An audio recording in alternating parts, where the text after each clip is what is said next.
नमस्कार, मैं हूं देवेंद्र। आप देख रहे हैं पंजाब केसरी टीवी। हरियाणा में ट्रांसफ़र होने हैं, बहुत लंबे वक्त से टीचर्स जो हैं एजुकेशन डिपार्टमेंट के ट्रांसफ़र होने हैं। इसको लेकर शिक्षा मंत्री महिपाल ढांडा मेरे साथ हैं, ये बात करते हैं। ढांडा साहब, क्या क्योंकि अब की बार कैबिनेट में भी इसको शुरू कर मंजूरी दिया था। मिल गई हमारी पॉलिसी को। जी। वो जब तक पूरी नहीं हुई थी, पॉलिसीज में कुछ कमियां थी, कुछ बातें थी। जी। वो नए सिरे से एक बार रिव्यू किया गया, हम्म। पॉलिसी बन के तैयार हो गई है। अब उसमें जो हमने ट्रांसफर चालू करनी है, मैंने विभाग को निर्देश दे दिए हैं। हम्म। हम लोग सब ट्रांसफर अभी करेंगे। और मैंने उसमें ये कहा कि इस समय पूछा जब मैंने, तो उन्होंने बताया कि देखिए जी, ये चरणबद्ध तरीके से जब हम करेंगे तो 30 से 90 दिन लग जाते हैं। जी। तो पॉलिसी के अनुसार काम करने में, ताकि कल कोई आदमी इधर उधर ना जाए, गलत ठीक ना करे। इसलिए मैंने उनको कहा कि देखो भी, कुछ भी है, 1 अप्रैल को सब लोग अपना नया स्थान जो भी आपका बनेगा वो उस पे ज्वाइन करें। तो इसमें और इसमें ट्रांसफर के लिए जो जो भी आप चरण पूरे करते चले जाओ, ट्रांसफर कर दो। ठीक है। ट्रांसफर उनको करके पहले ही दे दे, हम्म। जिसका काम पूरा हो जाए। देखिए, पॉलिसी में 30 से 90 दिन जैसा है, जी। उसमें जिसकी होती जाए उनको लेटर दे दो, ज्वाइनिंग उनको 1 अप्रैल को दे दो। मैंने उनको ये सुझाव दिया है। ठीक है। अभी मैंने आपको बताया, एक चैनल वाले को और बताया था। बस इसमें भी के मैंने अभी नेक्स्ट वीक में मैंने कहा है कि अगर मैं चंडीगढ़ में आते कुछ ऐसे जो हमारे नहीं, तो संस्था के लोग हैं, जो टीचर एसोसिएशन के लोग हैं, मैं उनसे भी एक बार ये विचार जानना चाहूंगा कि भाई, हम लोग ऐसा सोच रहे, तो इसमें आपका क्या राय है। तो वो भी, क्योंकि ट्रांसफर तो अल्टीमेटली उनकी होनी है। अब वो जो बताएंगे, मेरे हिसाब से मेरे सोचने से ज्यादा बेटर वो बताएंगे। मैं तो इसलिए सोच के ये बात उनको कही कि भाई, बीच में किसी की क्लास छूट जाना, किसी के सिलेबस में फिर कहीं डिस्टरबेंस ना आ जाए। भाई, आपका अगर काम पूरा आ जाए, आप ट्रांसफर करो, और सामने वाले को पता हो कि भाई, मैं यहाँ से 1 तारीख को वहां चला जाऊंगा। ये तो पहले जेबीटी के करोगे या फिर पीजीटी टीजीटी? एक बार वो पूरा प्रोसेस ही चालू है। अभी उसमें मैं परसों भी बैठूंगा एक बार। फिर उसमें हम लोग देख रहे हैं कि कैसे कैसे पॉलिसी के अनुसार होता जाएगा। सबको सब संतुष्ट, सब पहले की तरह जैसे पॉलिसी में आ, किसी को दिक्कत नहीं आई थी, सब बड़े खुश थे। ऐसा ही एक बारी में जितनी भी कमियां और ये सब चीजें थी, उसका प्रयास किया था कि भाई वो सारी की सारी दूर हो जाए। हर रोज देखो, ये चीज छेड़ी नहीं जाती, तो एक बारी में ठीक से हो जाए, ऐसा प्रयास तो रहा है। पॉइंट्स की कुछ रियायत वगैरह देने का है, वो जैसे सारी हस्बैंड चीज वाइफ का है या कुछ वो और? सारी चीजें गुड हमने पॉइंट्स। पॉलिसी में डाली हुई हैं, बताया हुआ है। जी। वो उस पे वेबसाइट पे भी शायद हमने डाल दिया सारा का सारा विषय। पिछले दिनों जो अल फलाह यूनिवर्सिटी में मामला आया, उस पर आप क्या कहेंगे? सरकार क्या इसमें एक्शन ले रही है? देखिए, जांच का विषय है। हम्म। जिस तरह की आतंकवादी गतिविधियों को अंजाम दिया गया, पहले तो कहते थे कि जी ये अनपढ़ हैं, इसलिए पैसे के लालच में या दूसरे तरह के कारण बनते थे। मगर अब तो ये कारण भी, जो इनके बचाव करने वाले थे, पहले तो ये बोलते थे, अब क्या बोल रहे हैं। तो ये जो निर्दोष लोगों को ना पकड़ा जाए, फलाह ना किया जाए। देखिए, जांच एजेंसियां अपनी जांच कर रही हैं। जो भी दोषी है उस पर कार्रवाई होगी, चाहे कोई इंस्टीट्यूशंस की बात हो, चाहे किसी व्यक्ति की बात हो। इसलिए जांच पूरे होते ही जो जो भी दोषी है, उन सब को उनके किए की भुगतनी पड़ेगी। एक पिछले दिनों फरीदाबाद में जिला शिक्षा अधिकारी की तरफ से लेटर जारी हुआ, जिसमें कहा गया था कि पार्कों में बैठकर असामाजिक गतिविधियों में कुछ बच्चे जाते हैं। करनाल में एक ऑपरेशन चला, जिसमें कि एसएचओ हैं रामलाल, उन्होंने पार्कों में गए और स्टूडेंट्स को अब देखा। देखो, मैं एक बात कहूँ ना, कोई चीज का विषय अगर हमारे सामने यहाँ हरियाणा स्टेट में कहीं पे आता है, तो ध्यान में आए। अब आप ये कह रहे हो कि रामलाल नाम का कोई नहीं, नहीं, सच है नहीं, पार्क में, फरीदाबाद इतना जिला शिक्षा अधिकारी ने जारी नहीं। किया।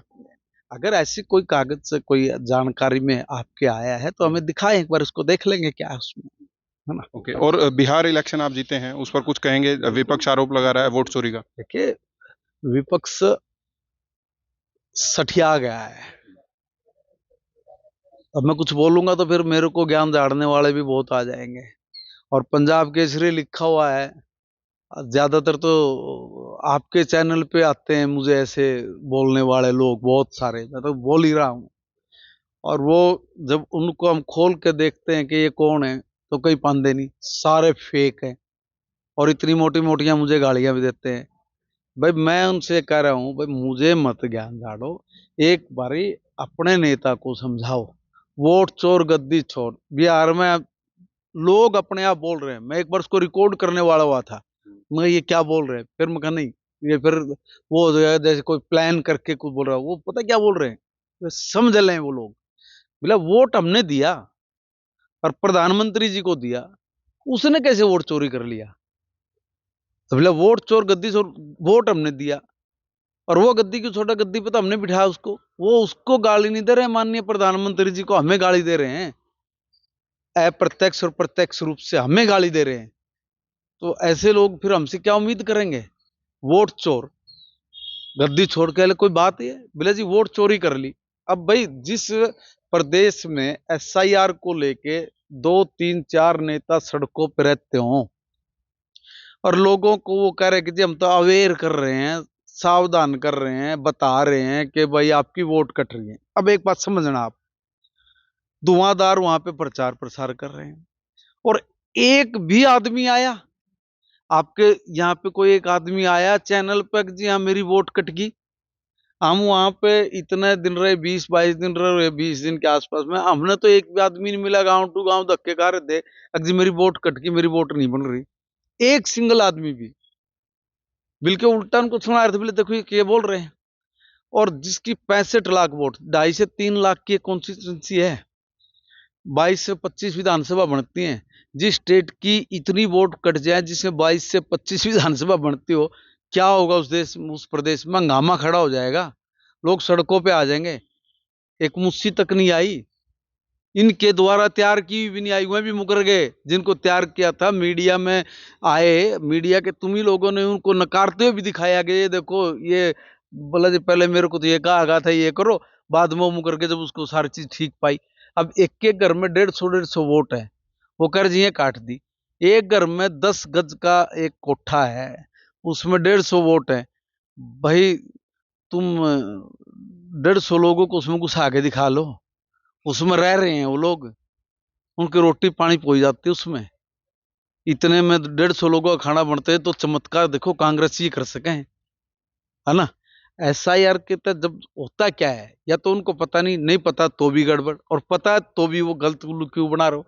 हर 20 साल में चुनाव आयोग अपनी वोटर लिस्ट की जांच पड़ताल करता है, उसमें वो देखता है, उनका बीएलओ जाता है, पॉलिटिकल बीएलओ होते हैं। अब देख कितना उल्लू बना रही हैं, सरकार का बीएलओ है, पार्टियों का बीएलओ 2 है ना, होता है ना, स्पेशल होता है कि भाई तेरे बूथ में किसकी वोट बन गई, किसकी कट गई, कोई गलत तक नहीं है, ये देख बता दो। हर दल का, हर दल का एक भी बीएलओ जो इनकी पार्टी का बना हुआ बूथ के लिया, इनके भी, इस महागठबंधन के भी किसी एक आदमी ने अपने बूथ से ये शिकायत इनको भेजी, हो जाओ सार्वजनिक करो, तो फिर कौन सा वोट चोर कर दिया, कौन सा वोट कट गया। झूठ बोल रहे हैं, मैं नहीं कह रहा हूं ये।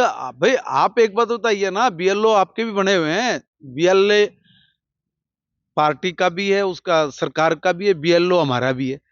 हम लोग हर बूथ की वोटर लिस्ट को देखते हैं कि भाई ये आदमी नहीं रहा, इसका वोट काटो, ये आदमी 18 साल का हो गया, इसका वोट बनाओ, ये आदमी यहाँ रह रहा है, इसका वोट बनना चाहिए, वोट बनती है, होता है ना।